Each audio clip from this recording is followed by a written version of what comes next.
shu ishni to'laqonli bajarishga ruxsat bermaydi. Bu odam endi bilib bo'lmaydi, o'zgaruvchan, salomatlik o'zgaruvchan bo'lishi mumkin.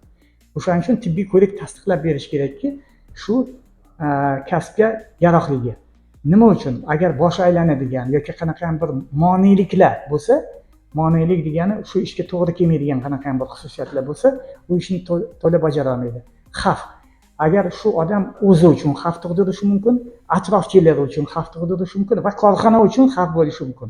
Nima uchun? Masalan, balandlikda bir xil ishla olmaydi. Mana shunaqa moneliklar. Endi elektriklarga hozir gapirsak, ularga ham talab yuqori.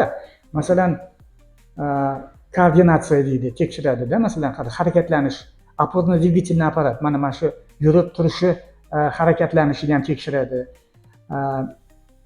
Masalan, bir xillar masalan qoqilishi mumkin-da, shunaqa qobiliyati bor, masalan, qoqilishi, bosh aylanadigan yoki qanaqa bir moneliklar bo'lsa, o'sha ishga yuqori xavfli ishlarda ishlamaydi.